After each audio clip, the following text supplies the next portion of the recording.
Today, Windows remains the most popular operating system on PC, holding nearly 70% of the global market share.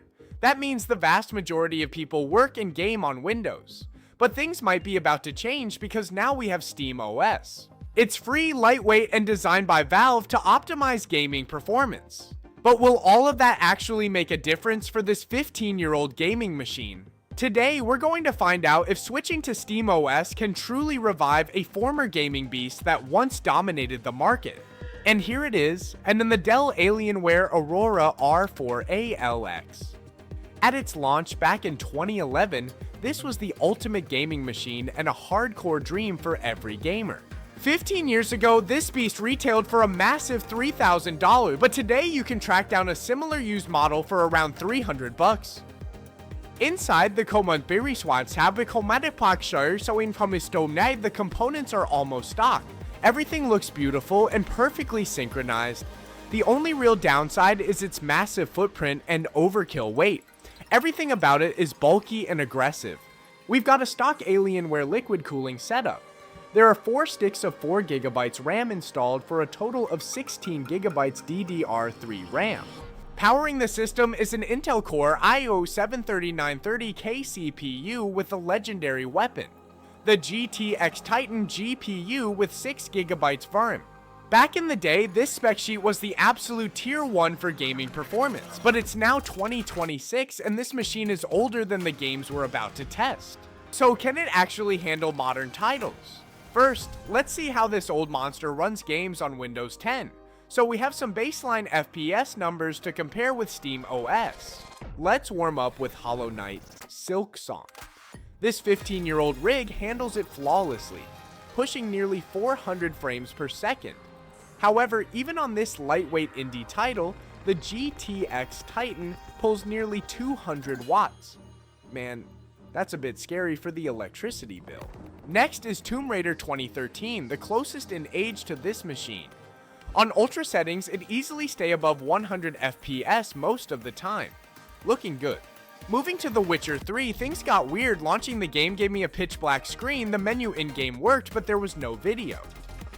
I realized that while the GTX Titan supports DX12, but it's limited to feature level 11. How bizarre. Relaunch game in DX11 fixed it, averaging around 50 FPS on medium settings. Passable. Time for CS2. Surprisingly, this relic still holds its ground, maintaining well over 100 FPS on medium settings, perfect for a fast-paced esport title. Finally, Cyberpunk 2077.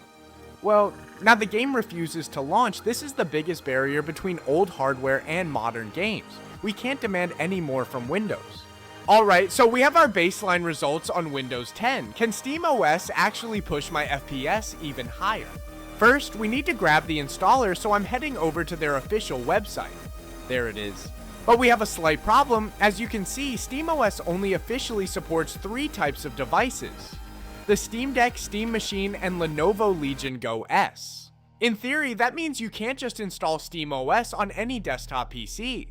But what about in practice? There's only one way to find out. Time to get to work, downloading the installer now. The initial steps were easy enough.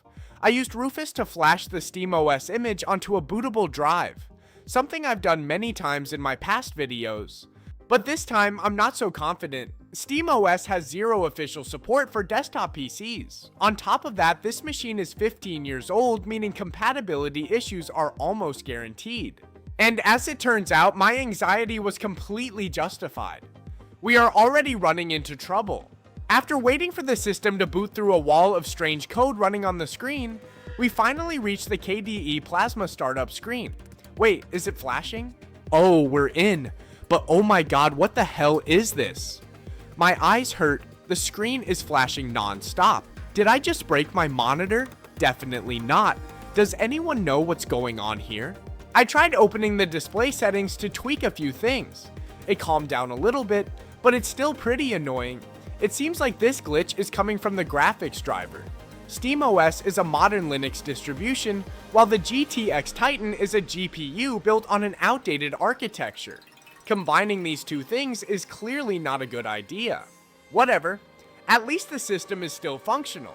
We have a few installation options here. Alright, let's select wipe device and install SteamOS. Oh, something's not right. We have another problem. The system is throwing an error. No NVMe drive detected. Seems like SteamOS is looking for the NVMe SSD of the Steam Deck while this computer is using a standard SATA SSD. Honestly, maybe I shouldn't keep digging myself into this rabbit hole. Just watching this screen flash non-stop is already straining my eyes. SteamOS doesn't officially support standard PCs, and let's be real, this 15-year-old machine is far from standard anyway. If I keep forcing it, who knows what other disasters await. So I've decided to try a different approach. Instead of forcing the original Steam Deck OS to work, the tech community came up with a much better solution for regular PCs. It's called Bazzite, a gaming-focused Linux distribution that brings the full SteamOS experience to desktop computers. But the real question is, can this 15-year-old gaming machine actually handle it? At least for now, things are heading in the right direction. The screen this time no longer has that annoying flashing. That is a huge relief. Right within the Bazzite installation environment, the system has fully recognized the hardware and displays them right on the screen, which is very intuitive and smart. This time, we also don't encounter any trouble with the NVMe drive, and the installation process can start easily. Done, we now have Bazzite on this 15-year-old Alienware gaming beast. But wait, something is still not right. Everything on the screen is unusually blown up. I opened the display settings only to find that the resolution is stuck at 1024 by 768 and cannot be changed to anything else. When it came time to check the system information, I finally discovered the real problem. The graphics section is showing LVM pipe. For Linux, that means the OS is forced to use CPU software rendering instead of the GPU. In other words, my GTX Titan is completely inactive here. I thought all I needed to do was install the driver for it, but it's not that simple. This is Linux. I tried every possible way, but still had no luck, because the GTX Titan is just too old and no longer officially supported on this operating system. Looks like we weren't lucky enough with Bazzite this time. Alright, so I'm gonna have to try another alternative to SteamOS. Since this graphics card is so outdated, almost nothing supports it anymore. At this point, our goal is simply to find an OS that is compatible with this setup and can actually run Steam games. We really don't have any other choice but to lower our expectations. And now, enter Linux Mint. This operating system is highly praised for its stability and great compatibility. But will things actually go smoothly this time? I'm seriously running out of patience with this whole mess. Fortunately, after 3 tries, this is the first OS willing to cooperate with my aging GTX Titan. The system recognized it, but that doesn't mean anything yet. Now we have to see how it actually performs in-game. Steam is up and running. Games and necessary resources like Runtime and Proton have been installed. I launched Hollow Knight Silksong. Something is not right. The game fails to run. I click play, but it just reverts back, and nothing happens. The exact same thing happens with Tomb Raider, the play button just resets. This is truly baffling. After spending a whole long day going through the trouble of installing everything, the final result is deeply disappointing.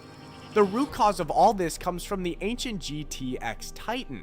Except for Windows, where you can still install drivers, there is currently no other operating system that officially supports it anymore.